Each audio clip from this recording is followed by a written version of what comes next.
Morocco versus Spain has the most upset alert in my opinion. I think a lot of Spanish press is looking ahead. I think the Spanish players are looking ahead, looking to a match versus Portugal or Switzerland maybe.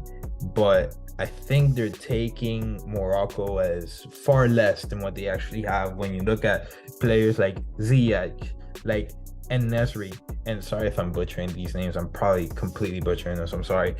You have Mazraoui, you have Hakimi, you have Guerd. Like these are guys that are playing in La Liga, or they're playing in Serie A, or they're playing in Bayern Munich, or they're playing in PSG. So they're playing in either the top leagues or the top clubs in the world. And a lot of people are still not giving them the credit that they deserve. I think right now people are giving Morocco kind of a Cinderella story kind of vibe. And I don't agree with that. I think this is the worst matchup for Spain just because they're a finesse team. They're not a physical team. And Morocco's a very, very physical team, in my opinion. And I mean, when you look at Spain, besides the 7-0 goleada to Costa Rica, what else have they done in this World Cup? They tied versus Germany, and Germany a lot of times looked superior, especially in the second half. And then they lost to Japan, and yes, they were already qualified. They played some subs here and there. They didn't look good. There was about a 5-minute range where they were partially eliminated, and you could see the panic in their face. And I think a lot of people are writing off that 7-0 goleada to Costa Rica. Let's look at what Spain has done.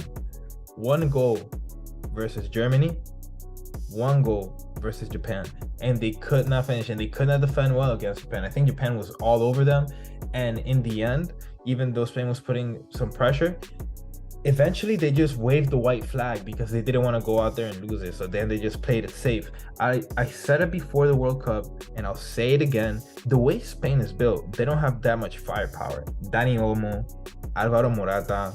I mean, is Alvaro Morata one of the best 10 strikers in the world? Hell no. Hell no. And Ferran Torres, he's good, but he's still young. I think he has a lot of growing to do. He's only 22 years old, so a lot of growing to do for him.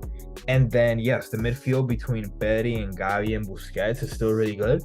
But if Alvaro Morata is the best finisher you got, you don't got a Fernando Torres, you don't got a David Villa, you don't got a Raul, you don't got a Diego Costa. These are guys that have been, generation by generation, been the key guy, the key finisher for Spain. Spain doesn't have that now. And here with Morocco, man, I'm telling you, they're out for revenge. I think they got a bad taste in their mouth from their match in 2018, even though it ended up in a tie. You know, at the end, you see the gesture, VAR is bullshit by one of the players. Look out for that. I think it's a revenge game for Morocco, and a lot of people don't realize it. And I think this has upset alert for me.